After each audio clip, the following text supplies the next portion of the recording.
आखिरी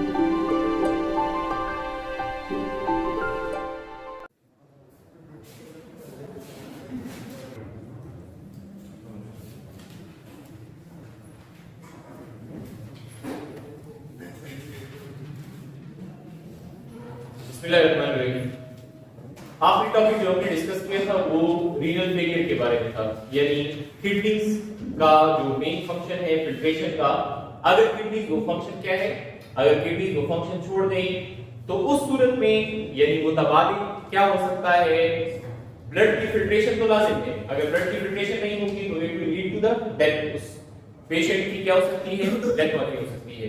अब ये कि एक शख्स को एआरएफ है, एक्यूट रीनल फेलियर हुआ है, तो एक्यूट रीनल फेलियर जैसे कल हमने कहा कि एज और हेल्थ पर डिपेंड करता है, इसकी रिकवरी हो सकती है, लेकिन ये कि उसकी रिकवरी के लिए जरूरी क्या है कि फौरन उसका क्या है बंदोबस्त किया जाए या डायलिसिस वगैरह पर उसको डाला जाए। इसी तरह क्रॉनिक रीनल फेलियर में भी डायलिसिस जरूरी होगी।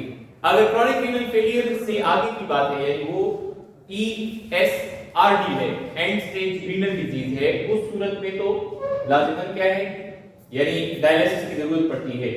तो ये जो हम पढ़ रहे हैं कि acute renal failure, chronic renal failure के अंदर डायलिसिस करनी चाहिए, तो डायलिसिस का प्रोसेस होता क्या है, डायलिसिस के प्रोसेस में क्या किया जाता है, इसकी रिक्वायरमेंट से जरूरियात क्या है, उसके बारे में हम पढ़ेंगे इंशाल्लाह।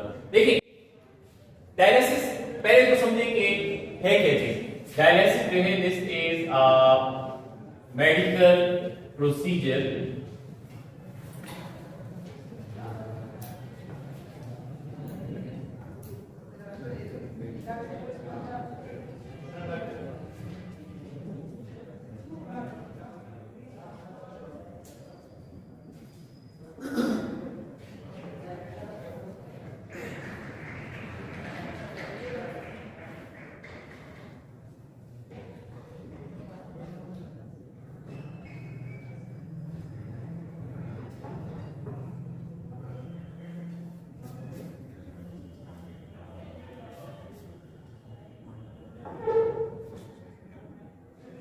चलिए देखिए, हमने ये डिस्कस किया था कि किडनी का प्राइमरी रोल क्या है, फिल्ट्रेशन है।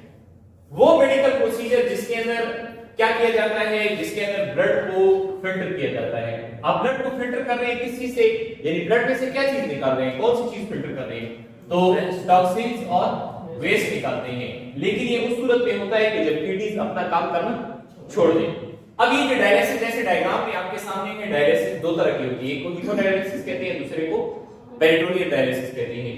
तो ये देख रहे कि जो पेरिटोनियल डायलिसिस है इसके लिए एक चीज चाहिए है या रिक्वायरमेंट है, that is called as catheter, सही।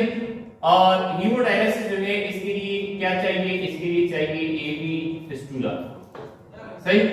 तो किसी तरह की डायलिसिस अगर करनी है तो उसकी रिक्वायरमेंट्स क्या हो सकती है, यानी डायलिसिस के लिए हमें क्या क्या करना पड़ेगा।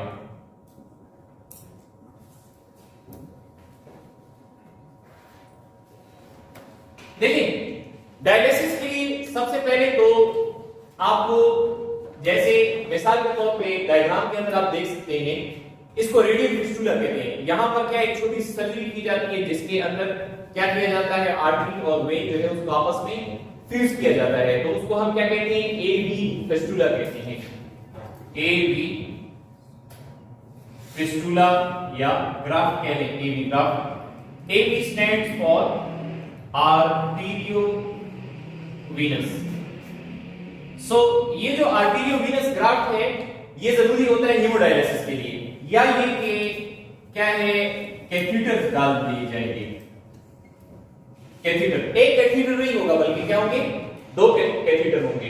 यानी डायग्राम के अंदर अगर आप गौर से देखें तो फर्ज करें क्या है, ये एब्डोमिनल कैविटी है, तो एक कैथीटर ऊपर डाला जाएगा किसके लिए, इनलेट के लिए, और दूसरा कैथीटर जो है आउट यानी डायलिसेट फ्लूइड अभी हम डिस्कस करेंगे, उसको बाहर निकालने के लिए कैथीटर डाला जाएगा। तो एवी फिस्टुला या कैथीटर जरूरी है। दूसरी जो बुनियादी चीज चाहिए डायलिसिस के लिए वो है डायलिसेट फ्लूइड। वो क्या है, डायलिसेट फ्लूइड। अब ये जो डायलिसेट फ्लूइड है इससे क्या करना है, डायलिसेट फ्लूइड जो है ये खून के साथ चलता रहेगा, खून के साथ क्या होगा, चलता रहेगा, और खून के अंदर से इम्प्यूरिटी इम्प्योरिटीज या टॉक्सिन्स वगैरह जो है उसको क्या करेगा, खींचेगा, निकालेगा। यस, यानी डायलिसिस के प्रोसेस के अंदर जो लिक्विड यूज हो रहा है, फ्लूइड यूज हो रहा है, उसको डायलिसेट हम कह रहे हैं। तीसरी रिक्वायरमेंट इसके लिए क्या है, तो ब्लड फ्लो या पंप, ब्लड फ्लो या पंप। यानी हीमोडायलाइजर वो डायलिसिस टेक्निक है जिसके अंदर क्या होता है, जिसके अंदर मशीन को यूज करते हैं। किसको यूज करते हैं, मशीन को यूज करते हैं। उस मशीन के जरिए ब्लड की फिल्ट्रेशन होती है। और पेरिटोनियल डायलिसिस के अंदर जो डायलिसेट फ्लूइड है ये बॉडी के अंदर डाला जाता है। किसके अंदर डाला जाता है, बॉडी के अंदर डाला जाता है। तो यहां पर ब्लड को पंप करने या ब्लड के फ्लो का कोई इशू नहीं है, लेकिन ये कि जो पेरिटोनियम की मेम्ब्रेन है उसके अंदर ब्लड गुजरना चाहिए। और हीमोडायलिसिस के अंदर बाकायदा एक पंप यूज होता है जो कि ब्लड को क्या करता है, सर्कुलेट कर रहा है। यस, इसके साथ साथ जो है किस चीज की जरूरत होगी, तो एक फिल्टरिंग मेम्ब्रेन, यानी ऐसी मेम्ब्रेन होनी चाहिए कि जिसमें से क्या है, जिसमें से वेस्ट निकल सके। ठीक है, यानी वो बतौर एक फिल्टर काम कर सके। अब ये फिल्टरिंग मेम्ब्रेन क्या हो सकती है, तो ये फिल्टरिंग मेम्ब्रेन जो है सेलोफेन होगा। क्या होगा, सेलोफेन होगा।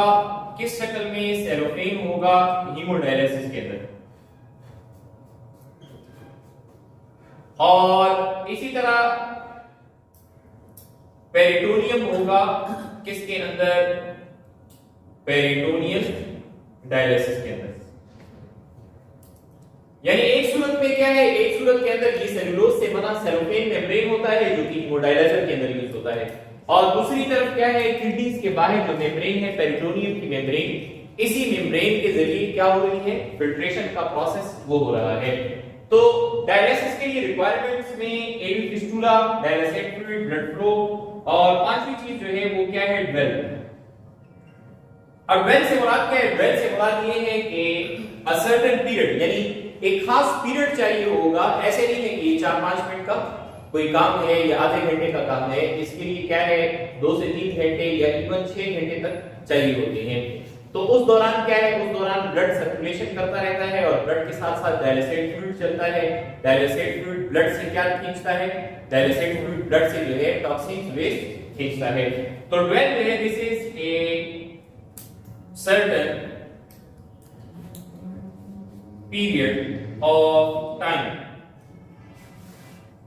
for filtration, यानी डायलिसिस के प्रोसेस के अंदर जो क्या है फिल्ट्रेशन हो रही है उसके लिए खास टाइम की जरूरत होगी। अब इससे आगे चलें, अगर डायलिसिस की टाइप्स की हम बात करें तो एक हीमोडायलिसिस है, दूसरा पेरिटोनियल डायलिसिस है। हीमोडायलिसिस के अंदर होगा ये कि एवी फिस्टुला लगाया जाएगा। क्या लगाया जाएगा, एवी फिस्टुला। एवी फिस्टुला से क्या होता है, एवी फिस्टुला से यहां से ब्लड जा रहा है, आप कह लें कि ये आर्टेरियल जो है ब्लड फ्लो है, और वापस जो है वेनस ब्लड फ्लो आ रहा है किसकी तरफ, इस यानी हाथ यहां पर जो क्या लगाया है एवी फिस्टुला उसके अंदर वापस आ रहा है। यहां पर मशीन है, मशीन के अंदर पंप होगा जिसके अंदर ब्लड जो है वो क्या करेगा, सर्कुलेट करेगा। तो एक तरफ हम देखते हैं कि मिसाल के तौर पे ब्लड यहां पर आ रहा है, फिर ब्लड आगे जाएगा, इस तरह करते करते ब्लड जो है वो चक्कर काट कर कहां से, इस मशीन यानी ये जो डायलाइजर है, तो इस डायलाइजर से क्या होगा, इस डायलाइजर से ब्लड बाहर निकल जाएगा। दूसरी तरफ होगा ये कि इसी डायलाइजर के अंदर क्या आ रहा है, इसी डायलाइजर के अंदर डायलिसेट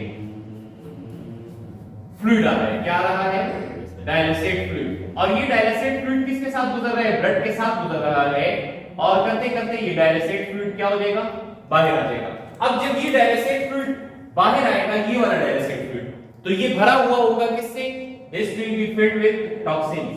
ठीक है, यानी जैसे हम देखते हैं कि हमारे बॉडी में नेफ्रॉन्स ने क्या किया, नेफ्रॉन्स ने ब्लड को फिल्टर कर दिया, तो क्या बना, यूरिन बना। तो ये जो डायलिसेट फ्लूइड आखिर में निकलेगा, इसकी मिसाल भी किसकी तरह है, यूरिन की तरह है, जिसने ब्लड में से वेस्ट को निकाल बाहर किया है। दूसरी तरह की जो डायलिसिस है, पेरिटोनियल डायलिसिस है, इसके अंदर होता यह है कि पेरिटोनियम की मेम्ब्रेन, किसकी मेम्ब्रेन, पेरिटोनियम की जो मेम्ब्रेन है इसमें से यानी फिल्ट्रेशन होगी। फर्ज करें ये क्या है, ये ब्लड कैपिलरीज है, ये क्या है, ब्लड कैपिलरीज। और ये जो ब्लड कैपिलरीज हैं इन ब्लड कैपिलरीज में से क्या होगा, इन ब्लड कैपिलरीज जो है इसमें से वेस्ट आ जाएंगे किसके अंदर, यानी ये ब्लड कैपिलरी है और ब्लड कैपिलरी के साथ इधर ये क्या है, दिस इज डायलिसिड फ्लूइड। तो डायलिसिड फ्लूइड में क्या होगा, डायलिसिड फ्लूइड में इंप्यूरिटीज आ जाएंगी।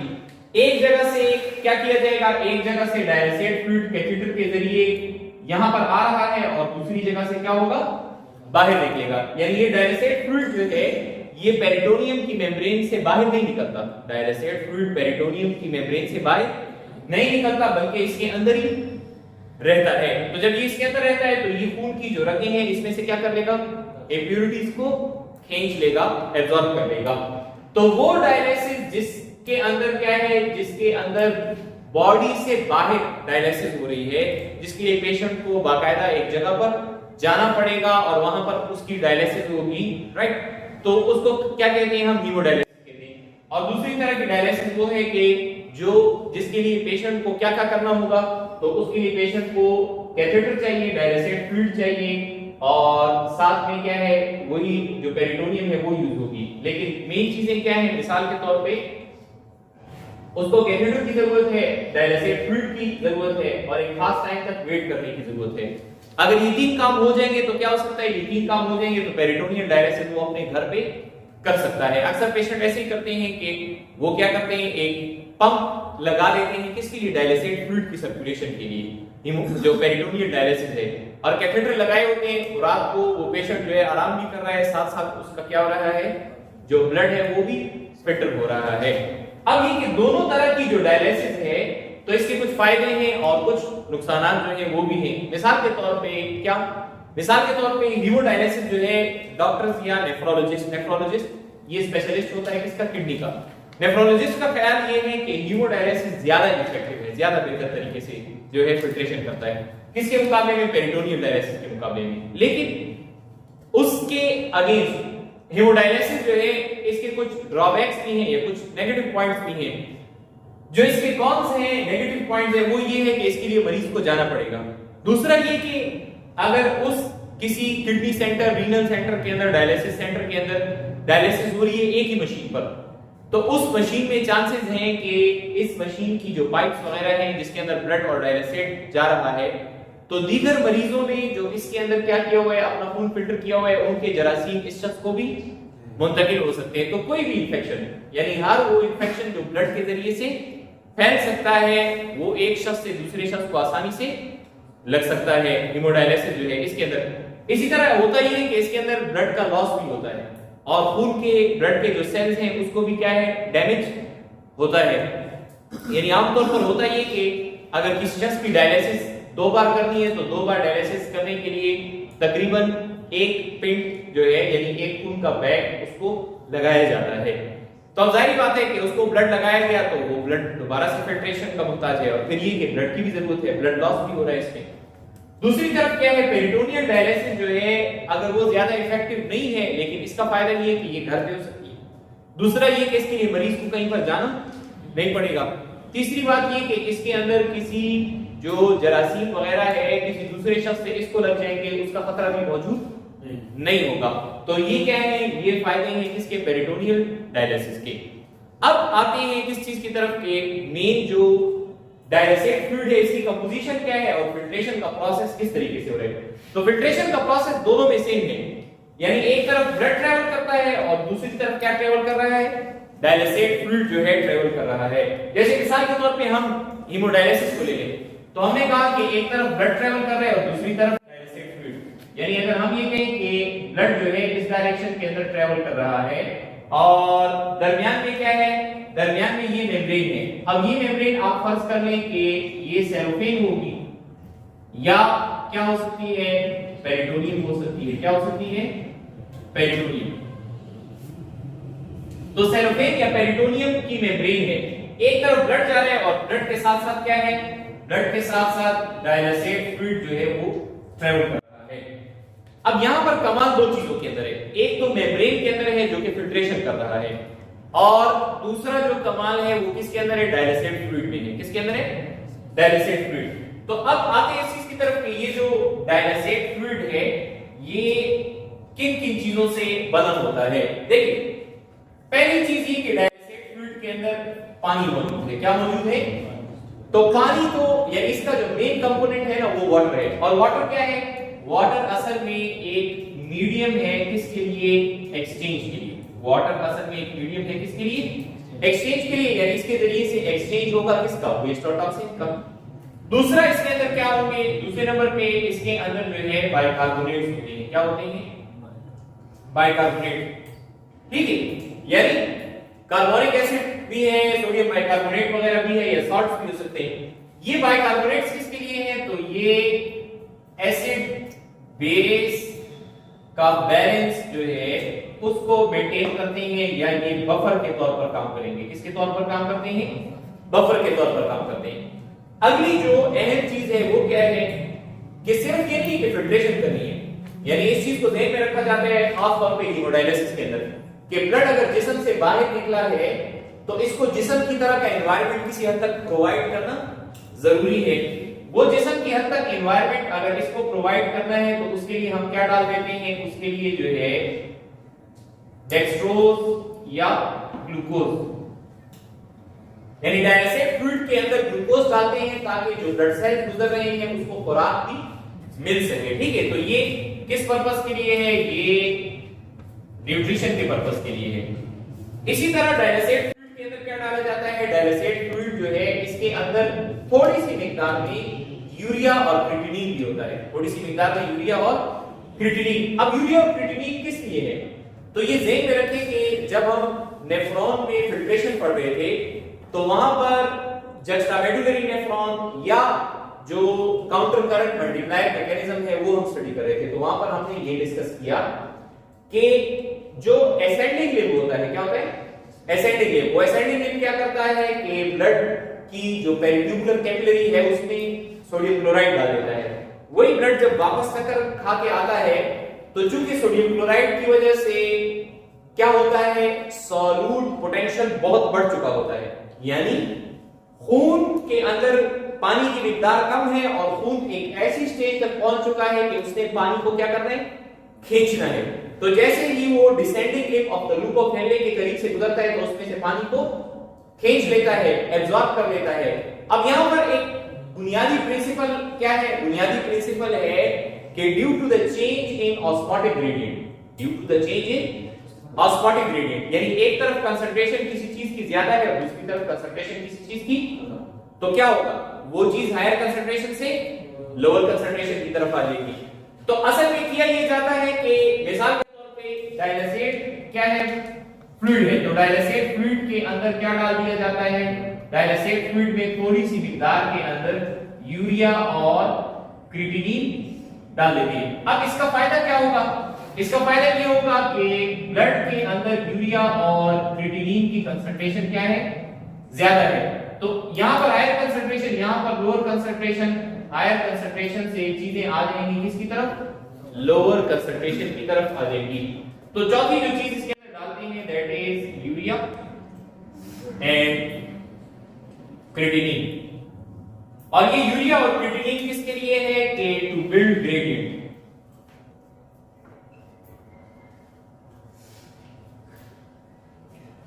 पांचवी चीज जो इसके अंदर डाली जाती है वो इलेक्ट्रोलाइट्स है। पांचवी चीज जो इसके अंदर डाली जाती है वो क्या है?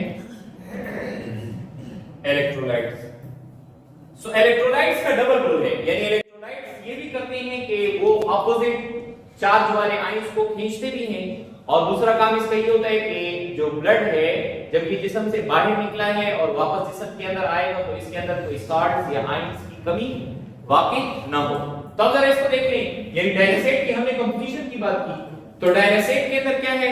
डायलेसेट में बुनियादी तौर पर ये होता है कि जो किस चीज की कंसंट्रेशन है, यहां पर टॉक्सिन्स वगैरह जो है या सॉल्ट्स, तो उसका जो सॉल्यूट पोटेंशियल है वो लो होगा। उसका जो सॉल्यूट पोटेंशियल है वो क्या होगा? लो होगा, कम होगा।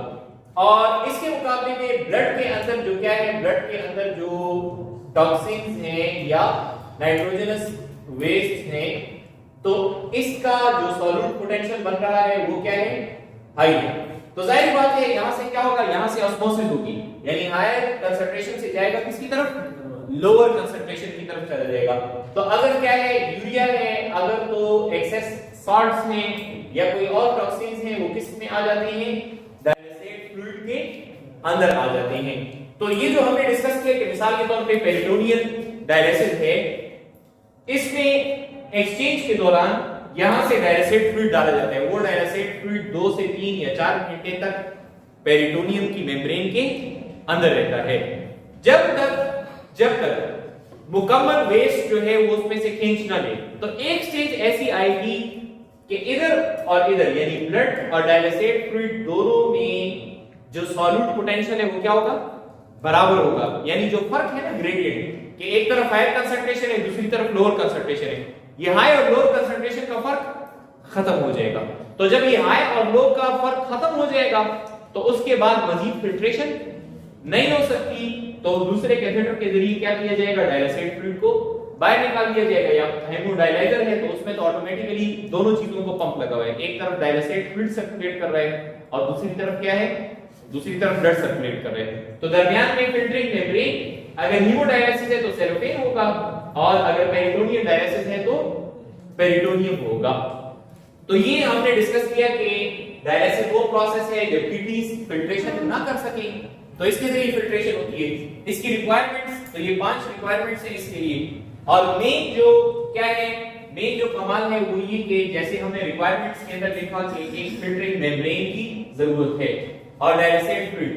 तो फिल्टरिंग मेम्ब्रेन क्या है, ये फिल्टर कर रहा है चीजों को, और डायलिसेट फ्लूइड की कंपोजिशन ऐसे बनाई गई है कि ये क्या कर सके, यहां से वेस्ट और टॉक्सिन्स को खींच सके और ब्लड को फिल्टर कर सके। तो एक डायलिसेट फ्लूइड जो है ये एक ही फिल्ट्रेशन के लिए क्या हो सकता है, इस्तेमाल हो सकता है।